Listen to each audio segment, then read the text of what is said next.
So let's look at the first line. May we always hear with our ears what is auspicious. Okay. So we're talking about your ears, instruments that are always open. And depending on where you choose to be, depends on what those instruments hear. Right? Okay. So, can you block your ears? Is that how it works? Or you make a conscious decision, where do you want to take your ears to? Like what audios, what videos, where do you want to take your ears to? So we spend a lot of years, or a lot of time, listening to inconsequential things. Right? They're interesting in a moment, but if you really analyze them, do they have a real consequence in your life?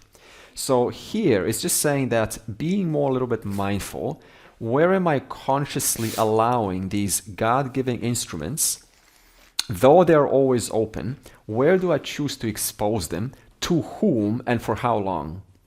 That's it. That's something that everyone has the right to do. And thereby, I take my ears where? To those materials that are produce a well-being for me, produce a sense of upliftment, a place of reminding me who and what I'm here to do, my purpose. This is something that we all can do. Very simple exercise, instruction, but so powerful, isn't it? Now, what's the highest auspicious that you can use your ears for? According to the Veda, it is to listen to this knowledge and to, by doing so, assimilate the knowledge. So if you are in that place, then you know that you are now using your ears for the highest. In fact, we are. Let's just put it directly. We are using it in this course for what the ears were originally intended for. Okay. Here's the important question. How do you become a contemplative person? A person who's able to look at the nuances of realities. The person who's able to live and see a little bit further than a common man. How do you come to that place? It's a huge question. Have a quiet mind. Have a quiet mind. Okay. Anything else? Becoming more mindful. Mindful, you mean deliberate and focused as to where your time is assigned? Yeah. Okay. Not driven by desires.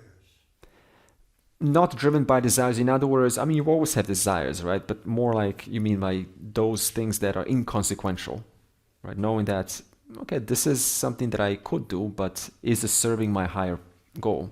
In that sense, you can once in a while say no to a desire. Because often we have this relationship with desires like they're a bad thing, but they're not a bad thing. There are two kinds of desires. There are those desires that help you, and there's those desires that are fun in the moment, but they don't really help you. One of the desires could be right now to probably think about that the temperature in this room is going to increase within 10 minutes. Therefore, we include that desire in our thoughtfulness and we say, okay, let's help each one of us. Let's do something before it actually happens. So what could that involve? And therefore, Sean now stands up and the desire comes forth. Okay. This is how it works. So therefore, we use our desires like this. I look at my environment and I ask, what is serving the well-being of me, but also the larger whole? And in that sense, your desires have now helped you, because now Sean's going to feel a little bit, good about himself, and the hero of the class, right? So now he gets the reward. Okay, the rest of us, we got our chance. So that's a wise use of desires. Okay, going back to the question, what produces a contemplative mind? I'll ask this. Have you ever had an experience of listening to an audio one time and getting a little bit out of it? And then you listen to it twice, maybe a month later, And suddenly a whole new dimension of wisdom comes through. You've had that experience? So this means I had to go through the first session to prime my mind, to help me familiarize myself with certain concepts, that by the second time I expose myself to the same audio, now I'm able to get the teaching that I couldn't first time. First time listening usually means planting the seeds, if you think about it. Second time listening is almost like watering those seeds with the water. Okay? So this means using my ears not just for one timer, but using my ears for two timers so that I can help myself. You listen to an audio. I remember this, listening to this self-help guru. I was 17, and he said something that I never forget. He said, to get the most out of this program, it was called Psychology of Success, you need to listen to it at least 7 times.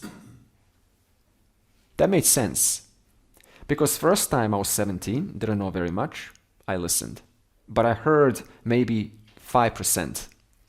Those 5% on the second session allowed me to listen to the next 10%. Those 10% on the third session allowed me to listen to those 20% that I could never reach on my first session and my second session. So what's the teaching here? I use my ears 2 times on a teaching. We often don't do this, do we? Because we say, no, there's so much audio online. Why should I waste my time listening to what I've heard in class? I go against this, and I always have. And it works like magic. I always say, no, I've listened to this. Now it's time to go for the real teaching on my second listening session. May we always see with our eyes what is auspicious. Let's ask a different kind of question. What makes you not see that which is auspicious? Okay, you're watching that. And what's causing you to watch that? Could be the environment, the people you're with. Okay, and something much more deeper than the external environment. Your preconceived notions. Your pretenses, your notions. So this means my own coloring of the world makes me choose what to watch, what to see. And what kind of colorings do we have? We have 2 kinds of colorings. The first is called, before calling it, there is what you see in the twilight, there's a rope. Okay, there's not enough light there. And owing to not seeing the fullness of that rope, I see a snake, I see a branch, or I see a wire, whatever it is. But my friend doesn't see that. So what am I doing? I'm coloring in the reality. I'm putting my own spin, my own projection onto the reality. My friend is not. Now, what is positive thinking?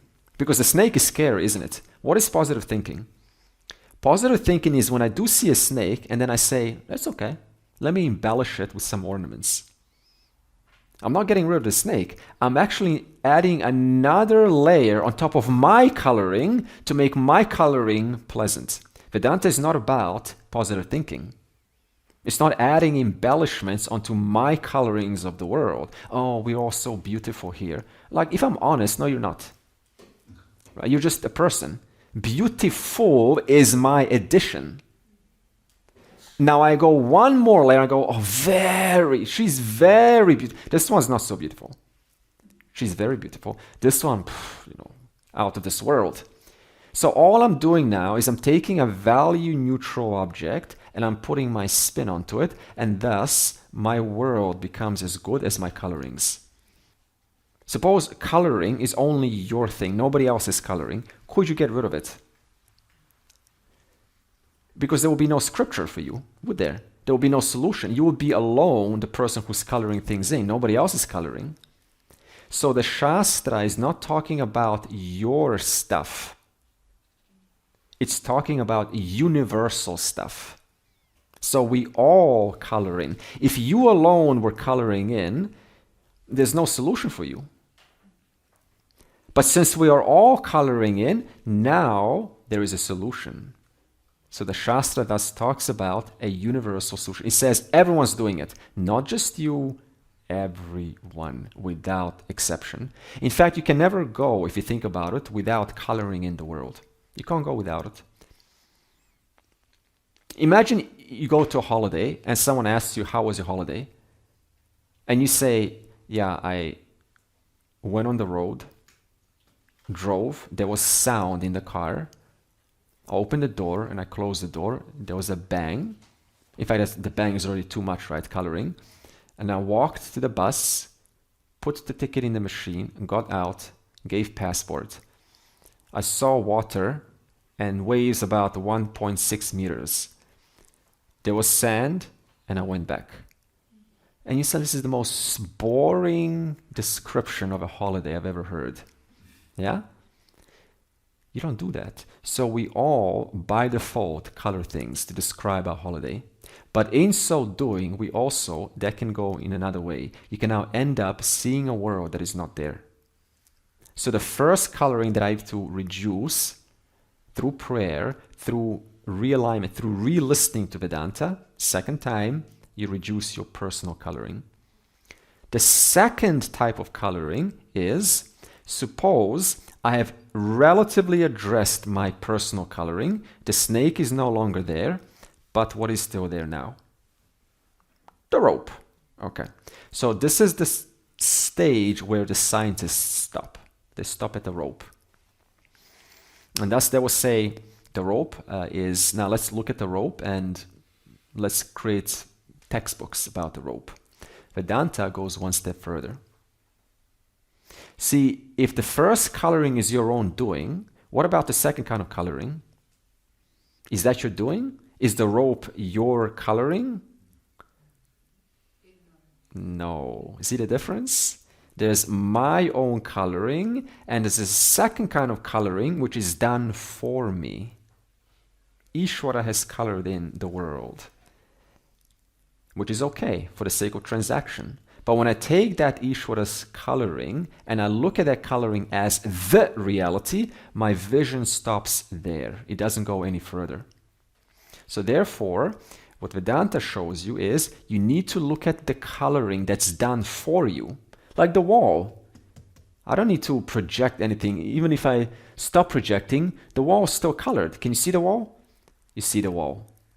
But I have to go one step further now through mindful, deliberate focus and attention through my pramana to look at this wall. What is this wall, the snake, whatever it is, what is it actually made of? So therefore you go one step further through your own cognitive knowledge. That's how you come to the reality. Very important.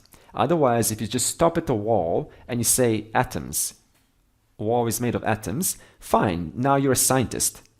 But Vedanta takes you one step further.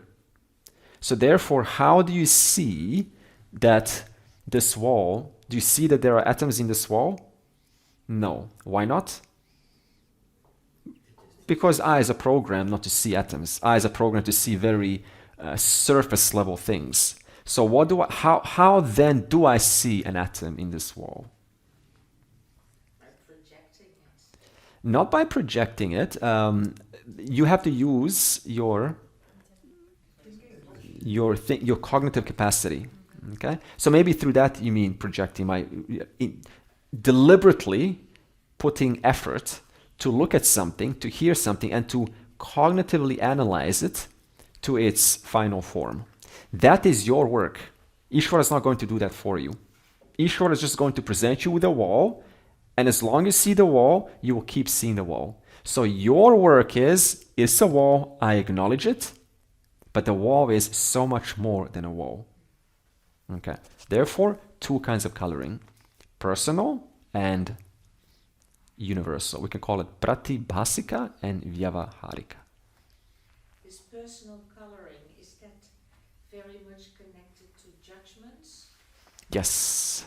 Any kind of labeling or needing to See, it's a good question because it can go two ways. If I didn't have coloring or personal judgments, are personal judgments always a bad thing? Sometimes I need to sort of just move through this world and forgive you. You're a good person. I know you've done bad, but you're a good person. That's actually a judgment.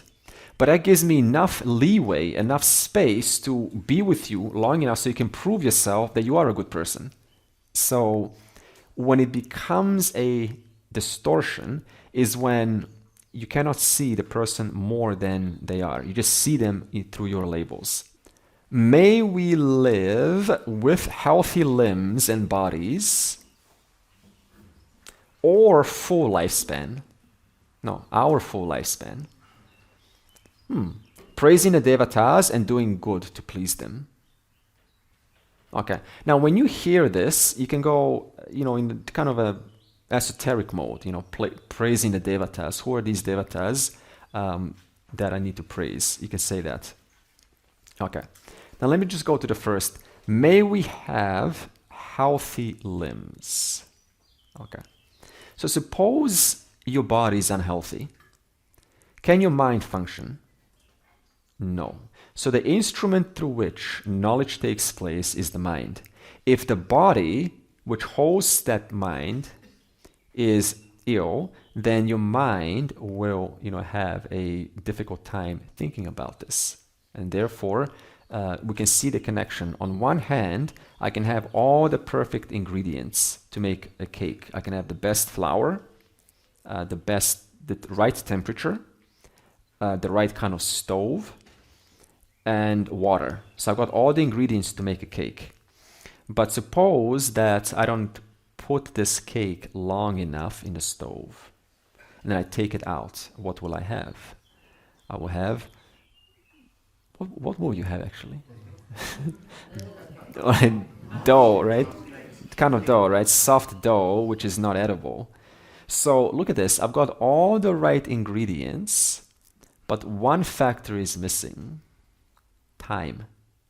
So in that same way, what the scriptures say is you're already mukta, you're already liberated.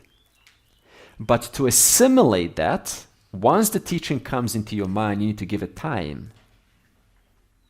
So if I don't have the right body that's able to host me, my mind, in a comfortable fashion, then half of the time will go into trying to keep your body healthy.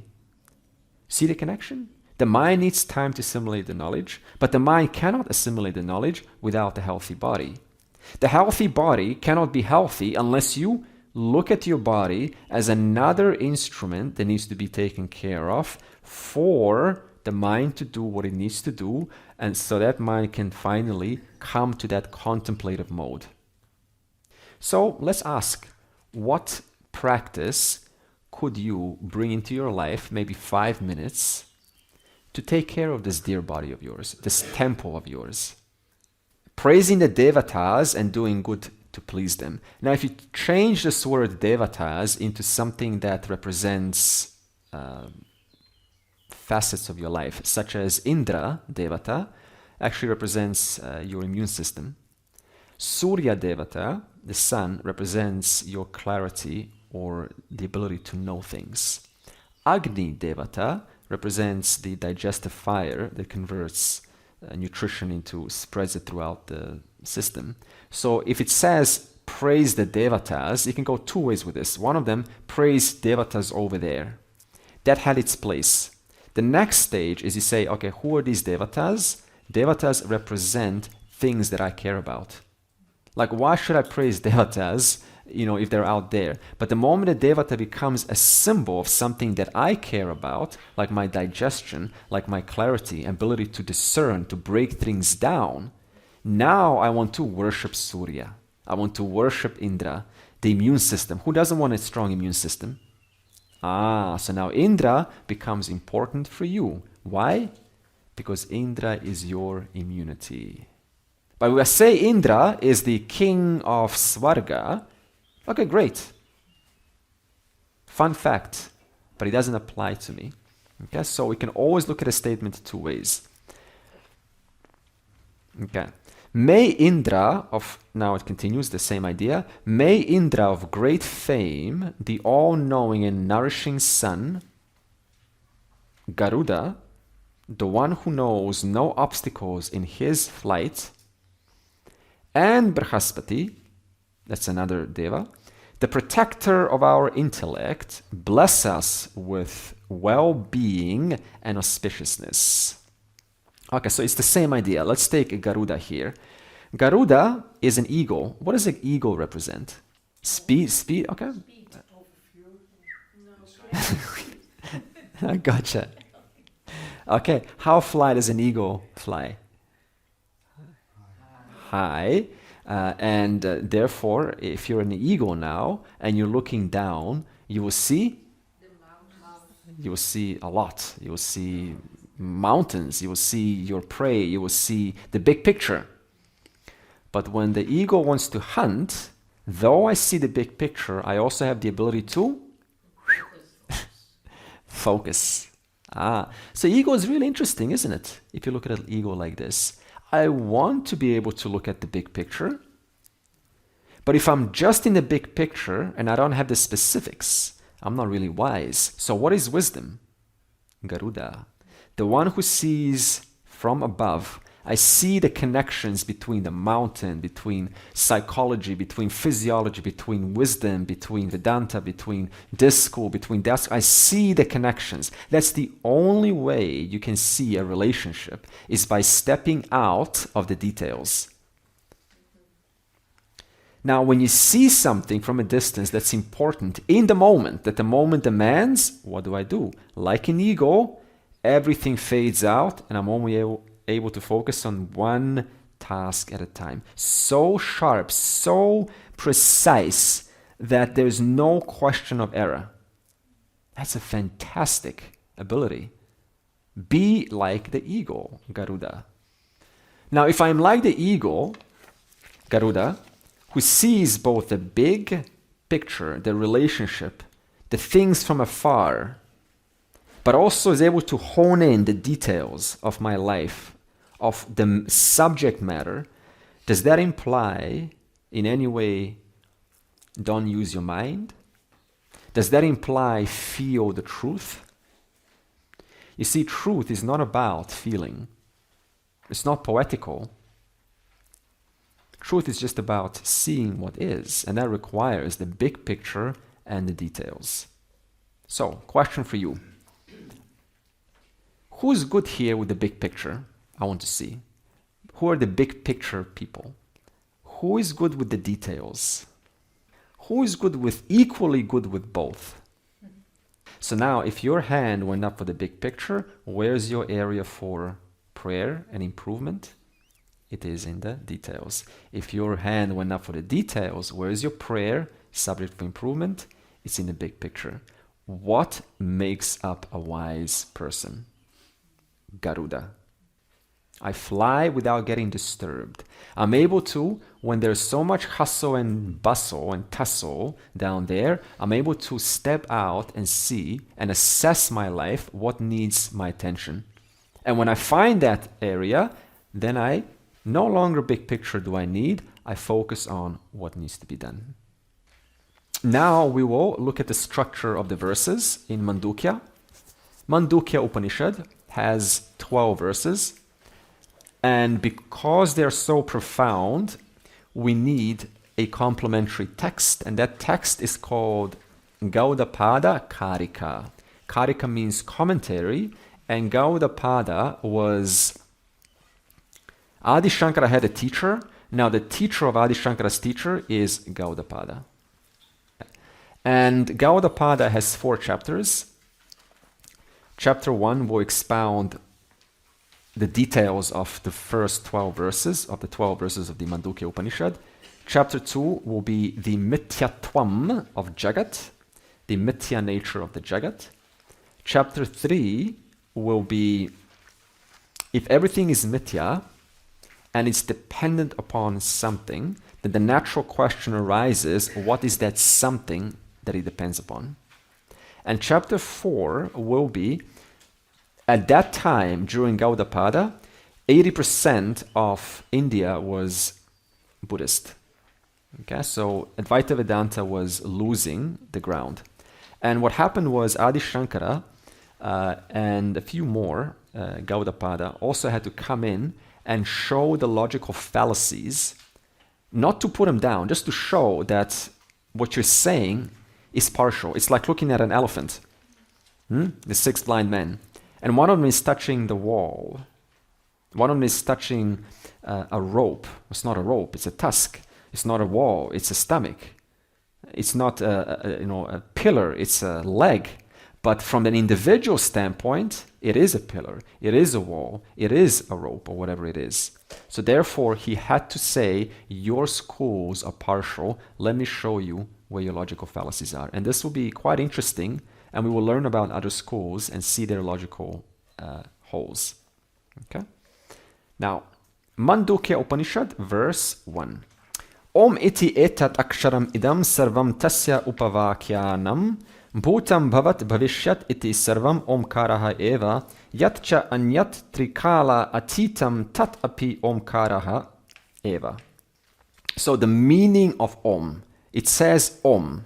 So the first question you're asking is, what is Om? Why is Om selected? The reason is because, very simply, of its phonetic completeness. It means that Om, if you use a little analysis, which we will, it includes all possible names that you can say. So every name, and every name points to an object. So whatever name I can say, I can also point with that name to a reality. Therefore, by the presence of Om, I can mention names, which includes all names, and all names include all forms. So Om, for its phonetic completeness, becomes a perfect sound. Now, the word A, the first letter when you speak, in fact, can you say D, unless there's a silent A in there? You can say, but there's no A. So I have to put a A in order for you to hear da, ba, pa. So thereby, the A is, when you open your mouth, the most effortless sound is A. I mean, babies will prove this to you. M, when you say, for example, hum, gum, calm down. So that M closes the loop and gives way for the next letter. So any closure is represented by that M. The U represents that continuity of a sound. So I cannot just say da. There has to be a continuity to da, at least 1 second. Now if you combine A and U, it becomes O. So in short, it is Om. So Om, thereby, if it can represent every sound, and every sound can represent every reality, it can represent the waking, all things in the waking, because you name things in the waking, you name things in the dream, and you can also name deep sleep. So it can represent the waking, the dream, and the deep sleep. It can represent all things of the past, all things in the present, all things in the future. Now, what I want to do is go into the teaching, and then we will come back to Om much later, because it's a deeper analysis that's required. So here the word Om is the cause of the universe. I only see objects when I look around. I don't see the cause of the universe. Do you? No matter where you go, like where will I find, where is an atom? It says, like printed, I am the cause of the universe. You're not going to find that. But Om represents the cause of the universe. And I said the earlier question, if Om represents, all that is here is Om, going back to the verse, Om, this whole universe. So Om represents the cause of the whole universe. So if all that is here is Om, how come I don't see Om? How come I don't see the cause of the universe? The answer is because my eyes are not programmed, and I need to give my mind the right instrument by which I come to see the Om. So, how do we do this? Well, let's look at anything in this world. For instance, we'll look at this shirt, and this shirt has a structure to it, it has a shape to it, and it has a height and a width to it, this shirt. And you say, well, you know, it's kind of a nice shirt, but there are better shirts. Okay. And I say, that's fine, but I'm not talking about better shirts. I'm just looking at one object right now. I want you to actually look at this shirt. And you say, okay, I'm looking, but what about it? And I would say, well, what are you looking at? You say, I'm looking at a shirt. And I say, no, look deeper. And you say, okay, you know, I'm looking at sleeves. I say, no, just what's the shirt made of? And you say, well, it's made of cotton. So now you say, okay, so we have two names now. We have shirt and we have cotton. So out of one name we started, now we have two names. Now, is the cotton different from the shirt? Is the shirt different from the cotton? Is the shirt away from the cotton? Is the cotton away from the shirt? So, before an analysis, I only saw one thing here. Even though that one thing, if you look at it from a deeper standpoint, as though becomes two. Now I say as though because it's not two. Cotton is not different from the shirt. And wherever there's a shirt, that's where the cotton is. So now, if I have two names, shirt and cotton,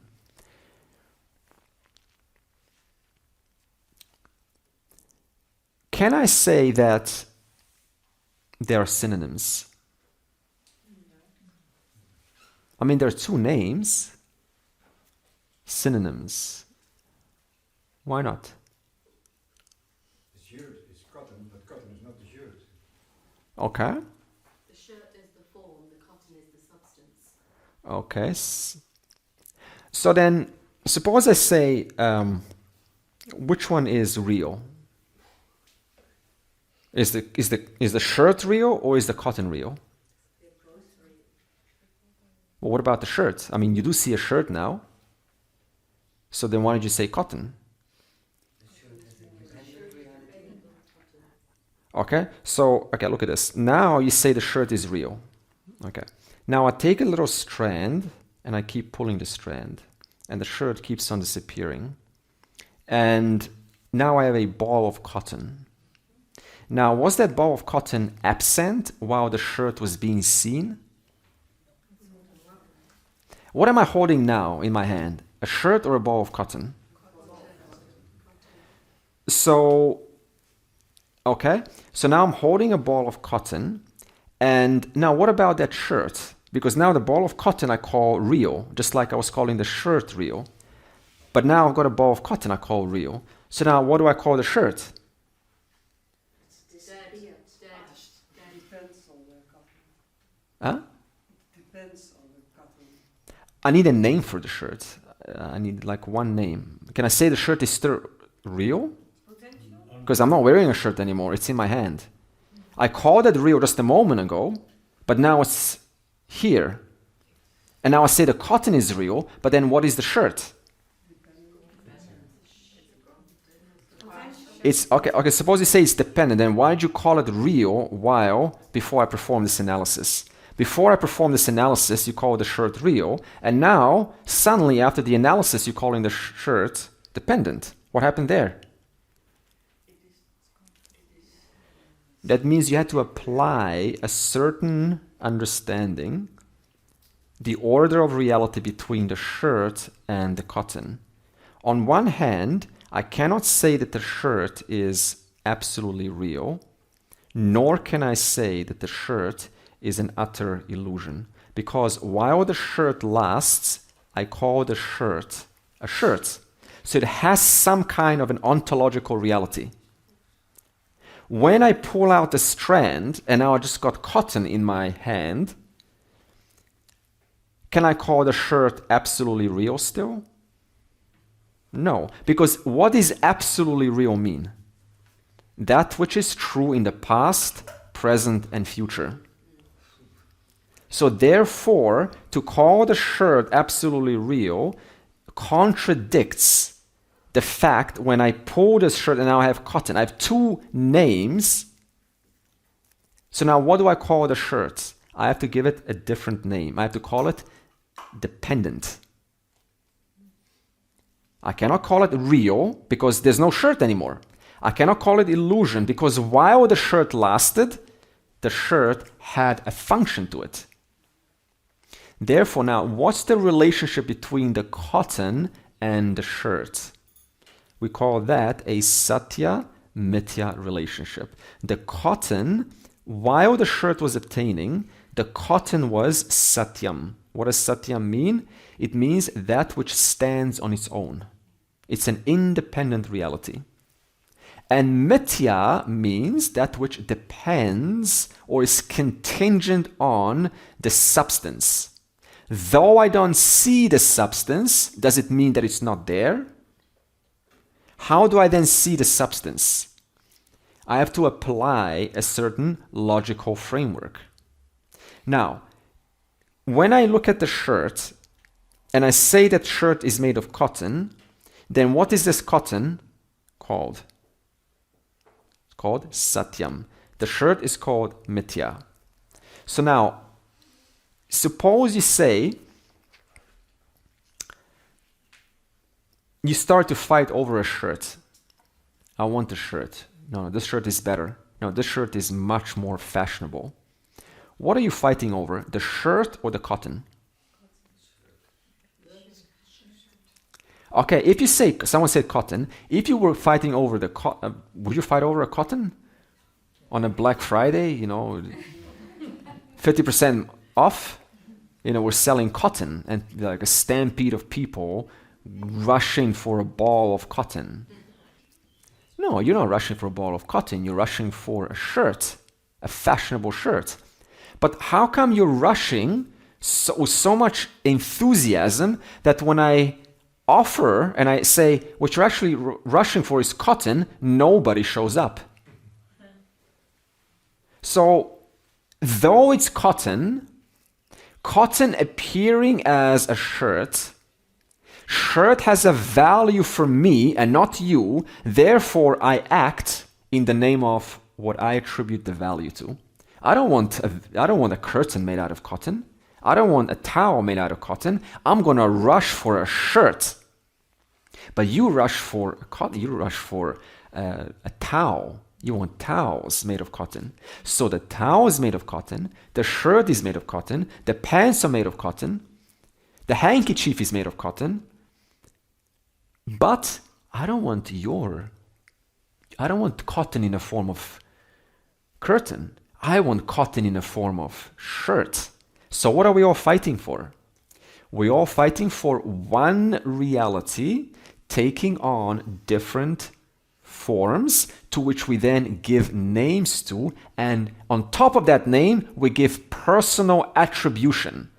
That's called coloring number 1.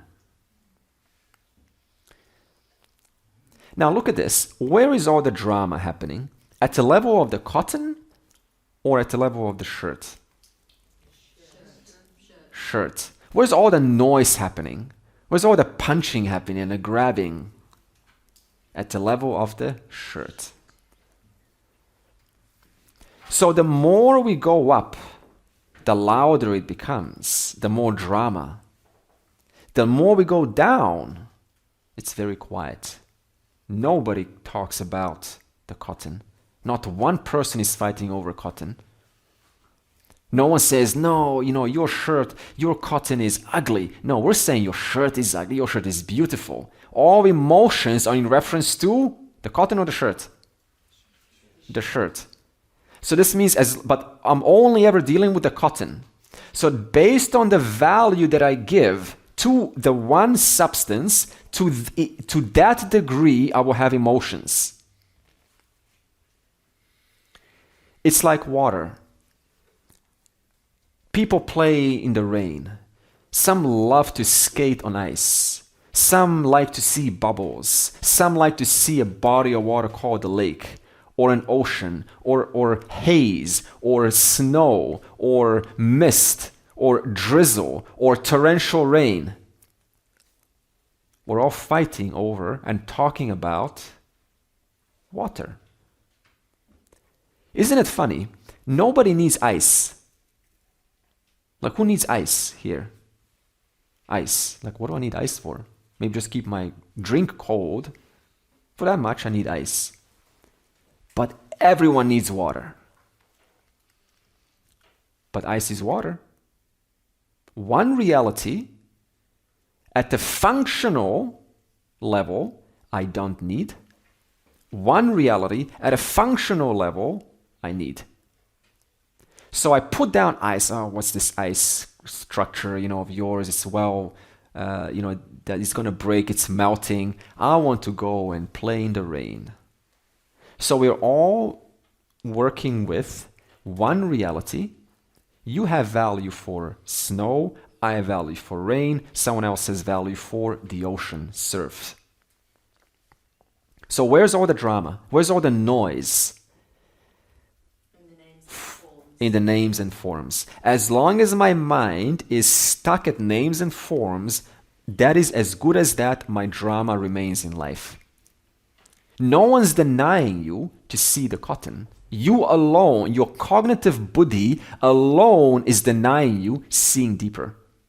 Until the tradition comes and says, stop, my dear, look a little bit deeper, and all drama will end. You have drama in your life because you're fighting over shirts. Look a little bit deeper. Same thing with the table. I pound on the table. Man, the table, the noise. But what are you actually pounding upon? Under a microscope. Yeah, you're pounding on wood, or just this table is too short. Give me a better table. Let me throw the table out. But it's really funny. You're actually pounding on 99% space. But to you, it's real. What about focus? This is a big one. What is your reality? What makes up your reality? Where you focus. What makes up your opinion about yourself?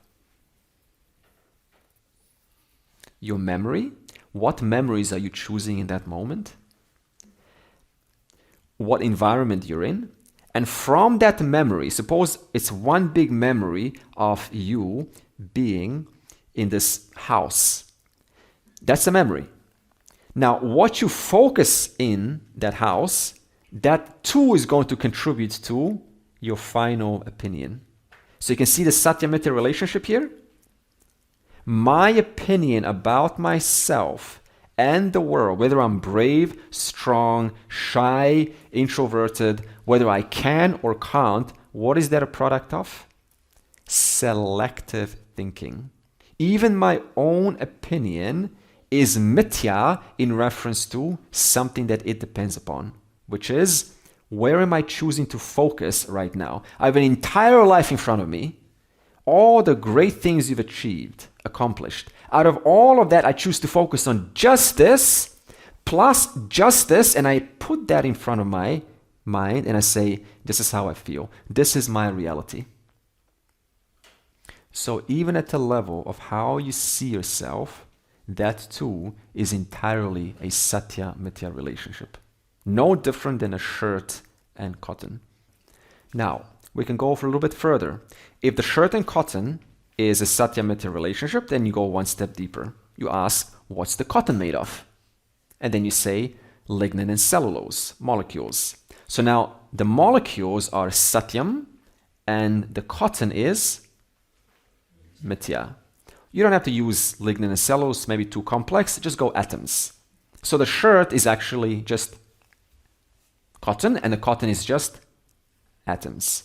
So now the cotton is it still Satyam? No, it is now Mithya because it depends on its Satyam called atoms. Now, Vedanta comes in and says, what is then the final block, the final building block that has no further mithyas? It doesn't depend on anything else. Unlike the shirt depends on the cotton. Cotton depends on the atoms. Atoms depend on the particles, da da da da da da. But what is that final building block after which it has nothing more to depend upon? Now, let's look at it like this. Do you ever wonder about what is it that organizes the tiniest particles in an atom in such a manner as to produce a working electron, proton, and neutron? Do you ever wonder, like, what organizes that? What makes photosynthesis? Like, photosynthesis is basically this. Now look at this. So you have, suppose 120 atoms. Take periodic table of elements. 120 atoms. Now, from this atom, calcium, carbon, sodium, gold, etc. From this, I want you to take some combination and create water for me. How do you do that? Are you going to take like let's try H 10, 20 million and O1. Not working. Let's try H 20 million and 1 and O2. Not working. Let's try H 20. You see how long it's going to take? To come to basically H2O, how long is that going to take? Literally infinite amount of years. So do you ever wonder what organizes at the tiniest particle that makes up an atom in such a manner that makes that atom organize itself into a molecule such as 2 hydrogen molecules and 1 oxygen molecule, so that that entire component has a value, has a benefit to everything else on Earth, including plants, humans, insects, fish, trees. What connects the relationship between the water and everything else? Could you do that? See, in Sanskrit, we have a phrase, it goes like this. Gatasya karta gatadnyaha. However, sarvasya karta gat sarvadnyaha. So gata is like a pot. The pot maker has to have knowledge of the pot. That's how you make a pot. You have to have knowledge of what I'm making. And when you make a pot, you have to know what that pot is going to serve. It's going to serve a function of taking water. Okay? So the maker of the pot must have knowledge of the pot.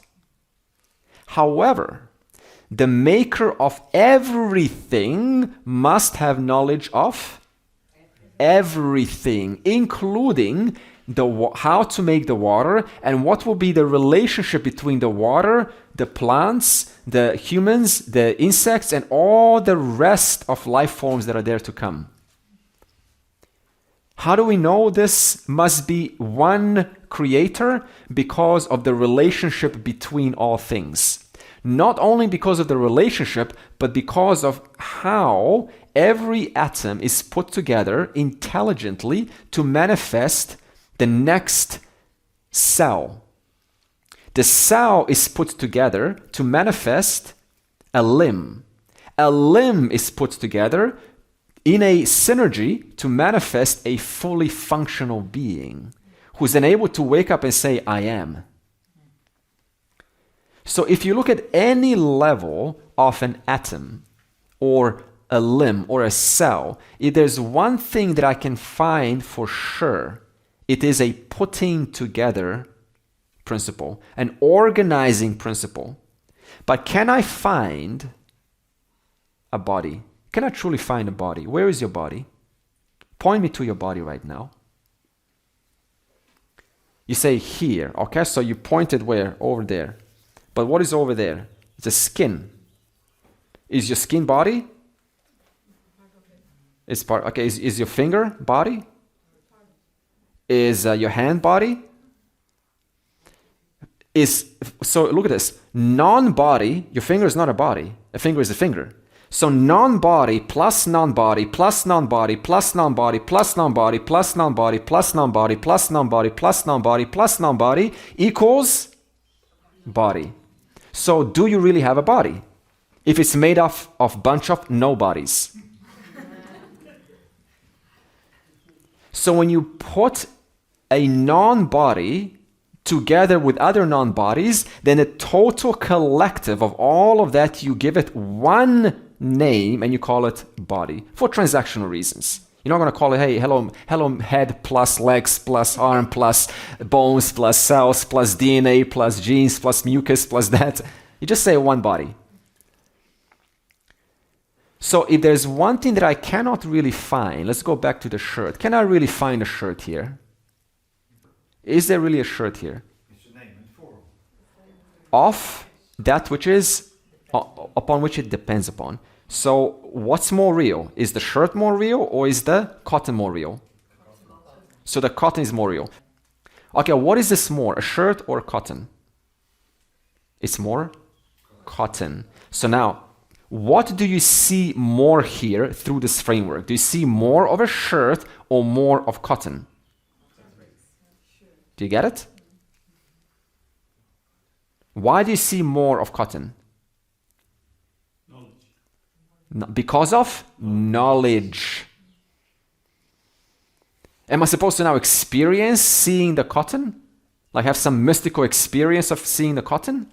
No. So my knowledge pierces right through the form and says, though there is a shirt, actually it is cotton. So can I really find a shirt here? No, because it's actually cotton. Can I really find cotton? No, because if I look at cotton under a microscope, it's just a bunch of atoms. Can I really find an atom? No, because if I look at it, it's an electron field with a proton and a neutron, atomic nucleus inside. Can I really find an electron, proton, and neutron if I look even deeper into that? No, because it's just a bunch of quarks. Now, very interesting, when you get to quarks, that's the smallest physical, tangible thing that science can show you. But then a quark is really made up of mere probabilities. Suppose I take a dice and I throw the dice and it's spinning in midair. Show me a probability. I want you to point to a probability. If a probability hasn't even happened, a dice with 6 numbers and it's spinning in endless probabilities, and you don't know even which number it's going to land on. Can you weigh a probability? Can you give probability a mass, like weight? So look at this. Are you really looking at a shirt or are you looking at mere probabilities? Can you measure a probability? Can you see a probability if it hasn't even happened? So what are you looking at? A shirt, an atom, and they all have seeming weight, but on a deeper analysis, there's no weight at all. Because a probability makes up this shirt and probability has no weight. Can you photograph a probability? And yet you can photograph a shirt. And yet the shirt is made up of probabilities.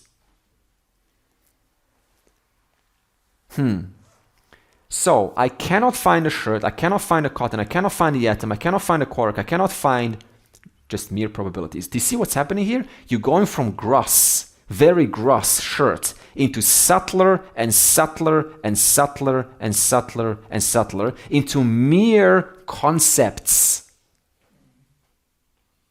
And thus, going back to the question, what is that final satyam, the ground from which arises all these other mithya forms, including quark and atom and lignin and cellulose and cotton and tree and bird and cells and DNA and limbs and whole body and a brain. What is that? We say it is the organizing intelligence, which organizes the smallest of the smallest particles to manifest the next assembly upwards. And that assembly, called atoms, gets organized to manifest as molecules. Molecules organized to manifest as cells or proteins. Proteins organized to manifest as up, up, up, up, until you finally say, human being. Therefore, that organizing principle organizes the tiniest to manufacture the moon, the galaxy, the earth, the sun, your body, everything. If all that is here now is an organizing intelligence that is manifesting as what you see now, what your eyes see in this moment, a wall, a shirt, Andre's face, that's what you see, that's what your eyes see. But if there's only actual intelligence, organizing intelligence, then what was there in the past? More organizing intelligence manifesting as the past. What is right here, right now? Organizing intelligence manifesting as this moment. What will be there in the future, 3,000 years from now, when I won't be alive? Organizing intelligence, which will be organizing itself to look like 3,000 years from now. So what will you ever find in the past, the present, and the future? Organizing intelligence. Until my eyes are given, my brain is given a pramana, I will always be concerned, I wonder what happened, 10,000 years ago. I wish I was there. I want to live in the future. And see what's going to happen over there. So, here's an important question. What relevance does this teaching have for you? Okay, now that we know it is organizing principle, what will you ever find in your life? Then knowledge, manifesting as this moment. Without the teaching, there's no other way. I will always be concerned about forms and trying to change forms, and I'm not happy with forms. But if I have the pramana, I see that form, no matter how beautiful, lovely or whatever it is, I'm only ever witnessing the presence of organizing intelligence, manifesting itself as this moment, as tomorrow, as day after tomorrow, as my dear wife, as my brother, as my mom, or as my dad. All of it, as the person who's having this conversation right now, the person who's writing this down, the brain that's now used to listen to this message, all made of the same knowledge, manifesting as you, as this person, as the wall, as the light, as the sound, as the entire universe. What is absence of peace? Where I'm constantly concerned about forms, objects. I should have more of that. Do you have to know 10,000 things now? No. Why not? There are 10,000 things. It would be nice to know them. Because you're only ever knowing about knowledge and power. So it's possible to know about only one thing and yet not know about anything. Think about that. It's possible to not know about anything and yet know about everything. It's the same intelligent power in different mixture. Excellent. It is all knowledge and power in different mixtures. It's like 10,000. It's like, haze and snow and ice and bubble and tide and river and stream, and I have to know all about these things. There's so many names, but they're all just water appearing as those names. Therefore, by knowing the one, you can know instantly the entire universe. And this is the beauty of the teaching. If everything is made of that intelligence, then does that not mean that that intelligence is impure? Because if everything is made and all the evil in the world and all the dirt, doesn't that imply that intelligence is dirty? Because why would intelligence manifest as evil unless intelligence had some kind of evil in it? You can argue that. So now how do you come out of that argument?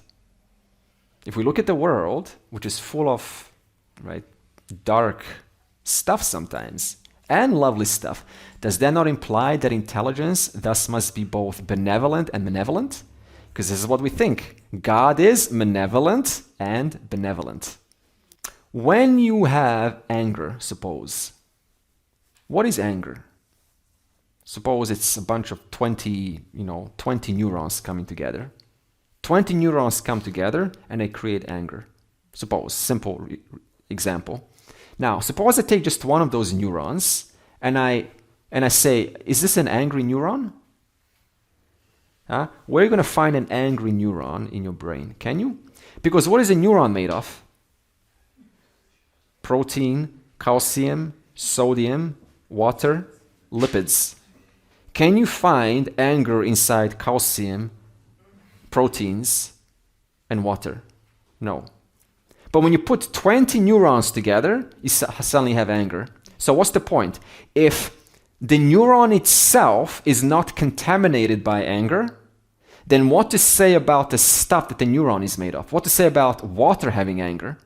And then what to say about atom having anger? Then what to say about knowledge having anger?